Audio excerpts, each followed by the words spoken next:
নমস্কার। আগের ভিডিওতেও আমি জুয়েলারি স্পেস নিয়ে বলেছি। আমি টাইটেন এবং কল্যাণ জুয়েলার্স এই দুটো প্লেয়ারের এই দুটো কোম্পানির বিজনেস মডেল ডিসকাস করেছিলাম এবং এই কোম্পানিগুলো সম্বন্ধে বলেছিলাম এবং তার কি কি গ্রোথ প্রসপেক্টাস আছে, ভবিষ্যৎ কিরকম হতে পারে সেটা নিয়ে একটু ডিসকাশন করেছিলাম। যদি আপনাদের কোনো ডাউট থাকে এই সেক্টর বা এই কোম্পানিগুলো সম্বন্ধে অবশ্যই আমার কমেন্ট সেকশনে লিখে জানান। আমি আপনাদের ডাউট ক্লিয়ার করার চেষ্টা করব। তো আজকে আমি জুয়েলারি সেক্টরের থার্ড প্লেয়ারের সম্বন্ধে আলোচনা করব এবং মোস্ট ইন্টারেস্টিং প্লেয়ার সেটা হচ্ছে আমাদের পিএন গাদগিল। দেখুন, আগের ভিডিওতে আমি বলেছি টাইটান হচ্ছে এই সেক্টরের লার্জেস্ট প্লেয়ার এবং লার্জেস্ট মার্কেট ক্যাপ দখল করে আছে এবং 8% মার্কেট শেয়ার নিয়ে আছে। আমি সেকেন্ড ভিডিওতে বলেছিলাম কল্যাণ জুয়েলার্স হচ্ছে fastest company, fastest growing company in this sector. এবং সে কিন্তু টাইটানের নিচে আছে। কোম্পানির মার্কেট ক্যাপ অনুযায়ী বা মার্কেট শেয়ার অনুযায়ী টাইটানের নিচে পড়ছে। টাইটানের যেখানে 8% মার্কেট শেয়ার, কল্যাণ জুয়েলার্সের 6% মার্কেট শেয়ার। কিন্তু যেহেতু কল্যাণ জুয়েলার্সের মার্কেট শেয়ার কম, তাই কল্যাণ জুয়েলার্সের স্কোপ বেশি আছে গ্রোথ করার জন্য এবং সেই কারণে কল্যাণ জুয়েলার্স কিন্তু এখনো fastest growing company. Sales growth এবং প্রফিট গ্রোথের বিচারে ফাস্টেস্ট, সেটা সবার থেকে ফাস্টেস্ট। এবং টাইটানের পরে এটা দ্বিতীয় বৃহত্তম মার্কেট শেয়ার দখল করে আছে। টাইটানের 8%, এর 6%। এবার এই দুটো কোম্পানির তুলনায় আমি আজকে যে কোম্পানিটা আলোচনা করব সেটা হচ্ছে পিএন গাদগিল। এই দুটো কোম্পানির তুলনায় এর মার্কেট শেয়ার এবং মার্কেট ক্যাপ দুটোই কিন্তু খুবই কম। এর যেখানে টাইটানের 8%, কল্যাণ জুয়েলার্সের 6%, এর কিন্তু 1 থেকে 1.5% market share in organised market in India PN গাদগিলের। কিন্তু সেই রকম মার্কেট ক্যাপও টাইটানের যেখানে প্রায় 3.5 লাখ কোটি মার্কেট ক্যাপ, কল্যাণের যেখানে 50,000 কোটি, এখানে তার 9,000 কোটি।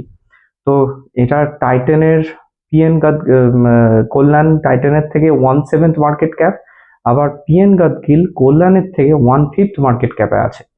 কিন্তু এর মার্কেট শেয়ারও কল্যাণের প্রায় টাইটানের 1/8 এবং কল্যাণের 1/6, অর্থাৎ 1 থেকে 1.5% মার্কেট শেয়ার দখল করে আছে। কিন্তু এই প্লেয়ারের দিকে আমাদের কেন নজর রাখবো? কারণ এইটা ভবিষ্যতের কল্যাণ হতে পারে।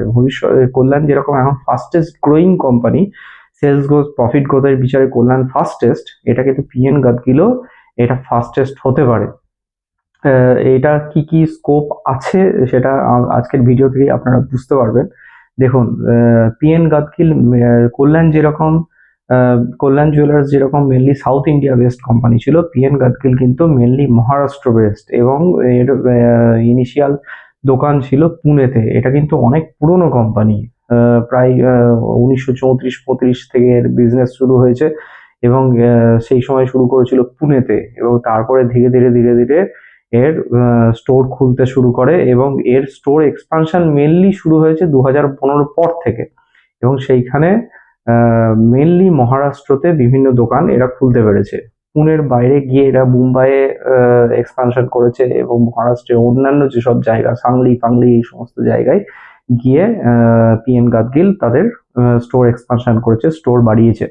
তো এই মুহূর্তে মহারাষ্ট্রতেই মেনলি এদের বিজনেস, কিন্তু মহারাষ্ট্রতে মেন বিজনেস হলে পরেও এখনো মহারাষ্ট্রের এরা সেকেন্ড প্লেয়ার। এটা কিন্তু মহারাষ্ট্রের হাইয়েস্ট মার্কেট শেয়ার এখনো কিন্তু দখল করেনি। এখনো মহারাষ্ট্রের হাইয়েস্ট মার্কেট শেয়ার দখল করে আছে টাইটান। তো এখনো কিন্তু পিএন গাদগিলের মহারাষ্ট্রে এখনো এক্সপানশনের স্কোপ আছে, এখনো মার্কেট শেয়ার দখল করার স্কোপ আছে। প্লাস মহারাষ্ট্রের বাইরেও এরা এক্সপানশন শুরু করে দিয়েছে। তো গোটা প্যান ইন্ডিয়াতে তো এদের হিউজ স্কোপ এখনো আছে, কারণ প্যান ইন্ডিয়াতে তো এখনো ওরা শুরুই করেনি। মেনলি মহারাষ্ট্রের বাইরে 3টে দোকান খুলেছে দুটো স্টেটে। একটা হচ্ছে মধ্যপ্রদেশে একটাই দোকান খুলেছে ইন্দোরে, আর উত্তরপ্রদেশে কানপুরে আর একটা লখনৌয়ে দুটো দোকান খুলেছে। তা দুটো দোকান, এই 3টে দোকানেরই কিন্তু পারফরমেন্স এখন অব্দি ভালো। তো এইটা আমাদেরকে দেখতে হবে যে আমাদের পিএন গাদগিল কল্যাণের মতন প্যান ইন্ডিয়া অর্থাৎ অল ওভার ইন্ডিয়া জুড়ে তাদের দোকানগুলো ঠিকঠাক এক্সপ্যান্ড করতে পারছে কিনা এবং নতুন দোকান শুধু ওপেনিং করলেই তো হবে না, সেই দোকানগুলো চালাতে হবে। কল্যাণের যেরকম সবকটা দোকান খুব ভালো পারফরমেন্সে আছে এবং সেই কারণে খুব ভালো ওদের sales growth profit growth generate হচ্ছে, সেটা পিএন গাদগিলকেও করতে হবে। PN Gadgil mainly regional player, Maharashtra স্টাইলে এরা জুয়েলারি বিক্রি করে। এবার সেই রকম কল্যাণের মতন আলট্রা রিজনাল মডেল অ্যাপ্লাই করে লোকাল রিজনাল জুয়েলারি বিক্রি করার যে বিজনেস, সেটা পিএন গাদগিলকে এখনো টেস্টেড নয়, পিএন গাদগিলের এখনো প্রুভড মডেল নয়। পিএন গাদগিলকে সেটা প্রমাণ দিতে হবে। সেটা সবে ওরা মধ্যপ্রদেশ এবং উত্তরপ্রদেশে 3টে দোকান খুলেছে, এবং ধীরে ধীরে ধীরে ধীরে যত অল ওভার ইন্ডিয়ায় এরা নিজেদের দোকান খুলবে, তত আমরা বুঝতে পারবো এবং তাদের বিজনেস রিপোর্ট থেকে আমরা জানতে পারবো যে পিএন গাদগিল কিরকম পারফরমেন্স করছে। এখন অব্দি পিএন গাদগিলের পারফরমেন্স টপ নচ, সবচাইতে ভালো পিএন গাদগিলের পারফরমেন্স। যদিও কল্যাণ হাইয়েস্ট স্পেসে চলছে, পিএন গাদগিল কিন্তু কল্যাণের কাছাকাছি আছে। যদিও আপনি লাস্ট যে কোয়ার্টারটা গেছে, অর্থাৎ জুলাই, আগস্ট, সেপ্টেম্বর, এই কোয়ার্টারের যদি আপনি রেজাল্ট দেখেন, তাহলে কল্যাণের সেলস গ্রোথ যেখানে 30%, পিএন গাদগিলের সেলস গ্রোথ 8.8% দেখাচ্ছে।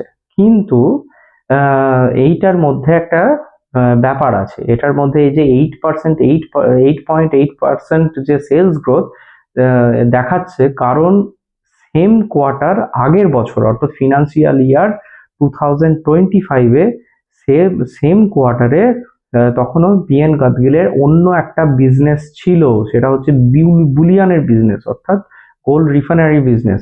গোল্ড রিফাইনারি থেকে গোল্ড কালেক্ট করে সে বুলিয়ান তৈরি করে বুলিয়ান বিক্রি করতো আমাদের পিএন গাদগিল, এবং সেই বিজনেসটা কিন্তু খুব লো মার্জিন একটা বিজনেস ছিল। কেন করতো জানি না, যেহেতু লো মার্জিন বিজনেস ছিল, সেই বিজনেসটা বন্ধ করে দিয়েছে। এই ফিনান্সিয়াল ইয়ারে সেই বিজনেস আর নেই। এই মুহূর্তে পিএন গাদগিলের সেই বিজনেস থেকে রেভিনিউ জিরো।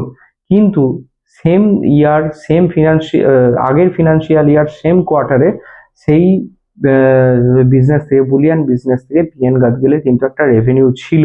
তাহলে সেই রেভিনিউ তখন ছিল, এখন আর নেই। তাহলে সেই রেভিনিউটা তো কমে গেছে। তাহলে তার জন্য যখন আমি ইয়ার ওভার ইয়ার সেম কোয়ার্টারে আমি যখন কম্পারিজন করব, সেই গ্রোথটা বেশি হয়নি, সেটা 8.8%। নেক্সট কোয়ার্টার থেকে আমরা সঠিকভাবে কম্পেয়ার করতে পারবো সেলস গ্রোথটা, কারণ নেক্সট কোয়ার্টার আগের ফিনান্সিয়াল ইয়ার FY25-এর Q3 নেক্সট কোয়ার্টারে তাদের বুলিয়ান বিজনেস ছিল না। এখনো FY26-এর নেক্সট কোয়ার্টারে তাদের বুলিয়ান বিজনেস থাকবে না। তাহলে কম্পারিজনটা ইয়ার ওভার ইয়ার একদম এক্স্যাক্টলি ঠিকঠাক হবে। এবার আমরা বুঝতে পারবো যে সেলস গ্রোথ কত আসছে এবং পিএন গাদগিল কিরকম ভাবে সেলস গ্রোথ জেনারেট করছে। তো বুলিয়ান বিজনেস সহ যদি আমরা দেখি, তাহলে সেলস গ্রোথ পিএন গাদগিলের 8.8%, সেটা কিন্তু কল্যাণের সঙ্গে কোনো কম্পারেবল নয়। কিন্তু যদি আমি বুলিয়ান বিজনেস বাদ দিই, ওই বিজনেস ছাড়া যে অন্য বিজনেস, যে রিটেল বিজনেস, মানে হচ্ছে জুয়েলারির দোকানের যে বিজনেস, সেইটা কিন্তু গ্রো করেছে 31.3%, অর্থাৎ কল্যাণের থেকেও কিন্তু বেশি। কল্যাণের যেখানে 30%, এর 31%। এবং প্রফিট গ্রোথ কল্যাণের থেকে বেশি, প্রফিট গ্রোথ এর 126% এর গ্রো হয়েছে। যেখানে কল্যাণ গ্রো করেছে প্রফিটের ক্ষেত্রে, প্যাটের ক্ষেত্রে 100%। সুতরাং পিএন গাদগিল কিন্তু fastest growing company now in jewellery space. যদিও সবচাইতে এই 3টে কোম্পানির মধ্যে সবচাইতে ছোট মার্কেট ক্যাপ এবং ছোট মার্কেট শেয়ারের একটা কোম্পানি। পিএন গাদগিলের অনেক স্কোপ আছে গ্রো করার, এবং কল্যাণের থেকে বেশি স্পিডে গ্রো করার যথেষ্ট স্কোপ আছে। এবং সেটা একটাই এখানে চ্যালেঞ্জ, সেটা হচ্ছে পিএন গাদগিল তার বিজনেসটাকে অন্য স্টেটে গিয়ে সেই বিজনেসটা সেম ভাবে সফল হবে কিনা, সেইটা এখনো প্রুভ করা বাকি। সেইটা যদি ঠিকঠাক হয়, আমরা প্রতি কোয়ার্টারে দেখতে থাকি যে পিএন গাদগিল কিরকম পারফরমেন্স করছে অন্যান্য স্টেটে গিয়ে, তবেই আমরা জানতে পারবো যে পিএন গাদগিল কিন্তু ভবিষ্যতে কল্যাণ বা ভবিষ্যতে টাইটান হওয়ার ক্ষমতা রাখে। এবং আমরা এখন অব্দি যা দেখতে পাচ্ছি, মহারাষ্ট্রের বাইরে যে মধ্যপ্রদেশ এবং উত্তরপ্রদেশে যে 3টে শপ খুলেছে, 3টে স্টোর ওপেন হয়েছে, সেটা কিন্তু খুব ভালো পারফরমেন্স করছে এখন অব্দি। এই 3টে যে আমার কোম্পানি আমি ডিসকাস করেছিলাম, টাইটান, কল্যাণ এবং পিএন গাদগিল, এই 3টের মধ্যে পিএন গাদগিল আর একটা জিনিসে খুব ভালো করছে, সেটা হচ্ছে same store sales growth, SSSG, অর্থাৎ triple SG, same store sales growth. এইটা একটা টার্ম আছে, সেটা হচ্ছে দেখুন এই সমস্ত রিটেলার গুলো তাদের স্টোর এক্সপানশন করছে, এবার স্টোর এক্সপানশন হলে তো সেলস গ্রোথ বাড়বেই, কিন্তু পুরোনো স্টোরে কতটা সেলস গ্রোথ হচ্ছে সেইটা এটা ইন্ডিকেট করছে সেম স্টোর সেলস গ্রোথ।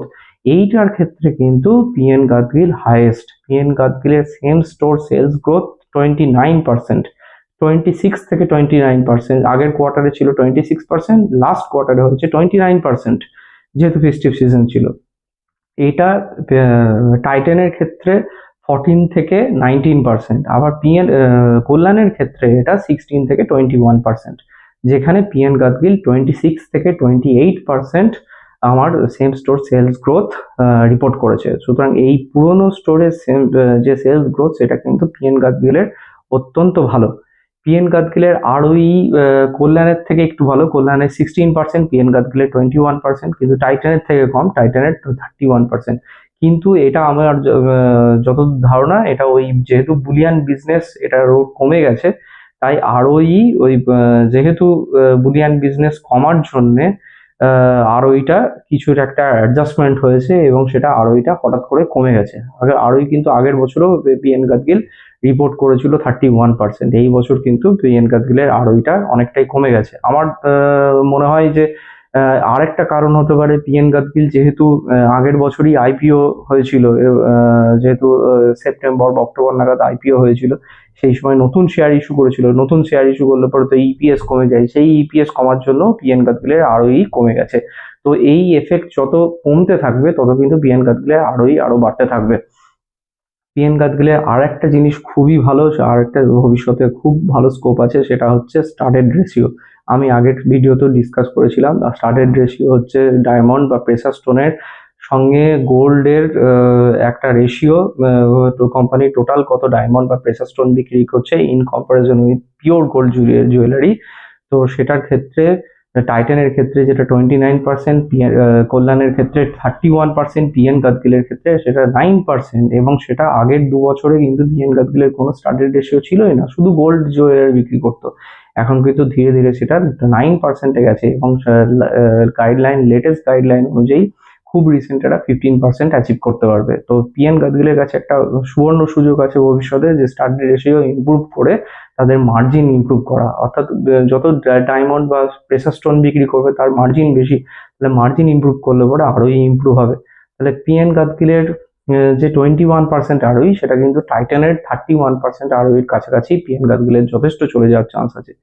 যেহেতু আইপিও হয়েছে, নতুন শেয়ার ইস্যু হয়েছে, তার একটা এফেক্ট আছে, এবং তার এফেক্টের জন্য ইপিএস কমে গেছে, নাম্বার অফ আউটস্ট্যান্ডিং শেয়ার বেড়ে গেছে। নাম্বার অফ আউটস্ট্যান্ডিং শেয়ার যদি বাড়ে তাহলে net profit by number of outstanding share, EPS growth কমে, ইপিএসটা কমে গেছে। সেই কারণে ইপিএস কমে যাওয়ার জন্য পিএন গাদগিলের আরোই কমে গেছে। কিন্তু পিএন গাদগিলের ধীরে ধীরে ধীরে ধীরে যে এই যে আইপিও থেকে যে টাকাটা উঠেছে, এই টাকাটা দিয়ে পিএন গাদগিলের নিজের বিজনেস আরো ইমপ্রুভ করার কথা, এবং স্টার্টেড রেশিও যত বাড়বে তার মার্জিন বাড়বে এবং আরোই টাইটানের কাছাকাছি হয়ে যাওয়ার কথা। পিএন গাদগিল যদি স্টোরের কথা বলি, টাইটানের যেখানে 1120টা স্টোর আছে এবং কল্যাণ জুয়েলার্সের 438টা স্টোর আছে, পিএন গাদগিলের এখন স্টোরের সংখ্যা মাত্র 63। সুতরাং এখন এই হিউজ একটা স্কোপ আছে স্টোর এক্সপানশন করার, এবং মহারাষ্ট্রের বাইরে গিয়ে all over India store expansion করার একটা হিউজ স্কোপ, অনেকটাই মার্কেট পিএন গাদগিল পাবে। এবং পিএন গাদগিলের যে 63টা স্টোর আছে তার মধ্যে 49টা হচ্ছে কোকো মডেলের, অর্থাৎ কোম্পানি ওন কোম্পানি অপারেটেড, এবং বাদবাকি 14টা হচ্ছে ফোকো অপারেটেড, অর্থাৎ ফ্র্যাঞ্চাইজি ওন কোম্পানি অপারেটেড, যেটা আমি আগের দিন ডিসকাস করেছি। Franchise own company operated model use করলে পরে অনেক তাড়াতাড়ি কোম্পানি এক্সপানশন করতে পারে, এবং পিএন গাদগিলের টার্গেটও তাই। পিএন গাদগিল বলেছে আমি পরের বছর যা যা আমি স্টোর এক্সপানশন করব, বা এই বছরের যেটা এন্ডের দিকে যত স্টোর এক্সপানশন করব সব কিন্তু 50% 50-50 রেশিওতে আমার কোকো এবং ফোকো কোম্পানির স্টোর আমি আরো এক্সপান্ড করব। মানে হচ্ছে এর FY26 এর মার্চ অব্দি পিএন গাদগিল টার্গেট গাইডলাইন দিয়েছে যে 78 স্টোর হয়ে যাবে পিএন গাদগিলের। তো 78 স্টোরের মধ্যে 63টা এখনই আছে, তাহলে 78 করতে গেলে এখনো 15টা স্টোর হবে। তা 15টা স্টোর যে পিএন গাদগিল করবে সেটা কিন্তু 50-50 রেশিওতে যাবে, অর্থাৎ কোকো এবং ফোকো মডেল 50-50 রেশিওতে যাবে। এবার কোম্পানির মেন বিজনেস যেটা আমি দেখি, যেরকম কল্যাণের দু রকম স্টোর ছিল, একটা মেন কল্যাণ স্টোর এবং ক্যান্ডিয়ার স্টোর ছিল, সেরকম আমার পিএন গাদগিলের ক্ষেত্রেও দু রকম স্টোর আছে। একটা হচ্ছে মেন লেগাসি স্টোর, যেটা হচ্ছে পিএন গাদগিল পিএনজি স্টোর বলে। আর একটা হচ্ছে এই লেটেস্ট 2025-এরই জুনে লঞ্চ করেছে লাইফস্টাইল স্টোর। এবং সেই লাইফস্টাইল স্টোর কিন্তু লাইট ওয়েট জুয়েলারির জন্য, যেটা আমি বলেছি প্রফিটেবল বেশি, কারণ হচ্ছে মার্জিন বেশি। লাইট ওয়েট জুয়েলারি যেগুলো ওয়ার্কিং উম্যান এবং ওয়ার্কিং উম্যানদের জন্য যেগুলো লাইট ওয়েট জুয়েলারি তৈরি করছে, তার মার্জিন বেশি। 18 থেকে 22 ক্যারেট জুয়েলারি পিএন গাদগিল এটা তৈরি করে থাকে লাইফস্টাইল স্টোরের মাধ্যমে। এবার যে 63টা এখনকার পিএন গাদগিলের স্টোর আছে, তার মধ্যে 59 হচ্ছে কল্যাণের এই পিএন গাদগিলের original legacy store, PNG store, এবং বাদবাকি 4 নাম্বার হচ্ছে লাইফস্টাইল স্টোর। তাহলে এইটা কিন্তু যে পিএন গাদগিল 2026 মার্চের মধ্যে 78 স্টোর করবে, সেটার মধ্যেও কিন্তু 50-50 টার্গেট নিয়েছে। অর্থাৎ 15টার মধ্যে 8টা লাইফস্টাইল স্টোর করবে এবং 7টা পিএন গাদগিলের লেগাসি স্টোর করবে। তো ভবিষ্যতে পিএন গাদগিল এটাও গাইডলাইন দিয়েছে যে FY28 এর মধ্যে পিএন গাদগিলের টোটাল স্টোর সংখ্যা 150 হয়ে যাবে, এবং যে 150 হবে সেটাও কিন্তু ওই 50-50 রেশিওতে যাবে। অর্থাৎ দুটোর ক্ষেত্রেই, ফ্র্যাঞ্চাইজি মডেলের ক্ষেত্রেও 50-50 এবং লেগাসি স্টোর এবং লাইফস্টাইল স্টোরের মধ্যেও সেই রেশিওটা 50-50 থাকবে। অর্থাৎ যে 78 থেকে 150 স্টোর হবে FY28 এর এন্ডের মধ্যে, সেই অ্যাডিশনাল স্টোরগুলোর মধ্যে 50% হবে company COCO model, company own, company operated, এবং বাদবাকি 50 হবে ফ্র্যাঞ্চাইজি ওন, কোম্পানি অপারেটেড। আর হচ্ছে সিমিলারলি 50-50 হবে আপনার পিএনজি নিজের লাইফস্টাইল স্টোর করবে, এবং 50-50 হবে আপনার লেগাসি স্টোর অর্থাৎ পিএনজি। পিএনজি স্টোর হবে 50 এবং লাইফস্টাইল স্টোর হবে 50। তো এই কোম্পানির গাইডলাইন, এবং আমার তো মনে হয় এই পিএন গাদগিলের স্কোপ সবচাইতে বেশি এই তিনটে কোম্পানির মধ্যে। পিএন গাদগিলের সুবিধা হচ্ছে পিএন গাদগিল অনেক পুরনো, মহারাষ্ট্রের মধ্যে অনেক পুরনো কোম্পানি, এবং এদের আরোই কল্যাণের থেকে বেটার হওয়ার কারণ আমার মনে হয় এদের একটু অ্যাসেট লাইট মডেল আছে। এরা মহারাষ্ট্রের মধ্যে যে বিজনেসটা করে, যেটা পুরনো বিজনেস, সেটা অনেকটা অর্ডার বেসড বিজনেস। অর্থাৎ পুরনো কাস্টমার গিয়ে অর্ডার দেয় এবং সেই অর্ডার পেয়ে ওরা গোল্ড নিয়ে এসে তারপরে গোল্ড জুয়েলারি তৈরি করে কাস্টমারকে সাপ্লাই করে। তো এই মডেলটা আমার মনে হয় না মহারাষ্ট্রের বাইরে খুব একটা সাকসেসফুল হবে বলে। কারণ মহারাষ্ট্রের বাইরে দেখুন, পিএন গাদগিল নতুন, সুতরাং পিএন গাদগিলকে ওই অর্ডার বেসড মডেল অ্যাপ্লাই করলে ওরা হবে না। সেখানে কিন্তু তার ইনভেন্টারি মজুত রাখতে হবে। সেক্ষেত্রে কোম্পানির FOCO model, franchise own, company operated model কিন্তু পিএন গাদগিলের ক্ষেত্রে বেশি কার্যকরী হবে, যেটা কল্যাণ অনেকটাই সাকসেসফুল। তো কল্যাণ একটা পাথ আমাদেরকে দেখিয়ে দিয়েছে, পিএন গাদগিলের ক্ষেত্রেও সেটা অলরেডি টেস্টেড পাথ। তো মহারাষ্ট্রের বাইরে যেসব এক্সপানশন হচ্ছে, অবশ্যই পিএন গাদগিলকে সেটা ফোকো মডেলে করা উচিত, যেরকম কল্যাণ করেছে। যে যত ইনভেন্টারি হবে সেটা কিন্তু এনে দোকানের মধ্যে রাখতে হবে, এবং সেটাকে ফ্র্যাঞ্চাইজি সেটা যেন ওন করে, সেটার জন্য যাবতীয় যা খরচা সেটা যেন ফ্র্যাঞ্চাইজি বিয়ার করে। তাহলে কল্যাণ অ্যাসেট লাইট মডেলে থাকবে এবং কল্যাণ তার নিজস্ব এক্সপানশন করার আরো সুযোগ পাবে এবং কোম্পানির গ্রোথ হবে, এবং আমরা ইন্ডিভিজুয়াল ইনভেস্টররা পিএন গাদগিলে ইনভেস্ট করে আমাদের আরো বেশি প্রফিট করতে পারবো, আরো বেশি রিটার্ন জেনারেট করতে পারবো। তো এই গেল আমার 3টে কোম্পানির নিয়ে আলোচনা। আমার এই জুয়েলারি সেক্টর, এটা এভারগ্রিন সেক্টর, এটা খুবই ভালো সেক্টর, এবং এটার ভবিষ্যতে আরো আরো বেশি গ্রোথ করার সম্ভাবনা। কারণ এই মুহূর্তে 30% হচ্ছে ইন্ডিয়ান মার্কেটের অর্গানাইজড জুয়েলারি সেক্টর, বাদবাকি 70% কিন্তু এখনো আনঅর্গানাইজড সেক্টর। তো এখনো এই যে অর্গানাইজড জুয়েলারি স্পেস, এটার কিন্তু আনঅর্গানাইজড জুয়েলারি স্পেসের মার্কেট শেয়ার দখল করার একটা হিউজ স্কোপ আছে। এবং এখন কিন্তু সরকার হলমার্কিং ম্যান্ডেটারি করে দিয়েছে প্রত্যেকটা জুয়েলারির ক্ষেত্রে। বিআইএস হলমার্কিং ম্যান্ডেটারি, আপনি কিন্তু গিয়ে আর হলমার্ক ছাড়া গয়না কিনতে পারবেন না, খুব একটা বেশি কোনো দোকানে অ্যাভেলেবেল নেই, সব গয়না বিআইএস হলমার্কিং ম্যান্ডেটারি। তো এই হলমার্কিং যখনই চালু হয়েছে, এখানে সবচাইতে বেনিফিটেড হবে আমাদের অর্গানাইজ সেক্টরের প্লেয়াররা, যেমন টাইটেন, কল্যাণ বা পিএন গাদগিলের মতন প্লেয়াররা। আমাদের পাড়ার দোকানে যে জুয়েলারি আমরা যে জুয়েলারি শপ থেকে আমরা এতদিন গয়নাগাটি কিনে এসেছি, সেই সব দোকানগুলো দেখবেন ধীরে ধীরে উঠে যাবে এবং তাদের মার্কেট শেয়ার সব এইসব কোম্পানিগুলো আর নিয়ে নেবে এবং এইসব কোম্পানির গ্রোথ আরো বেশি হবে। তো এই গেল হচ্ছে আমার আজকের ভিডিও। আশা করছি আপনারা বুঝতে পেরেছেন। যদি আপনার কোনো ডাউট থাকে তাহলে অবশ্যই কমেন্ট সেকশনে লিখে জানান। আর এটা কোনো শেয়ার মার্কেট নিয়ে যা আমি কথা বললাম, যে কোম্পানিগুলো নিয়ে কথা বললাম, এটা কোনো শেয়ারের রেকমেন্ডেশন নয়। আপনারা অবশ্যই আমার ফান্ডামেন্টাল অ্যানালাইসিস এর ভিডিওগুলো দেখুন এবং সেখান থেকে বুঝুন এবং নিজে বিচার করে এইসব কোম্পানিতে আপনারা ইনভেস্ট করুন।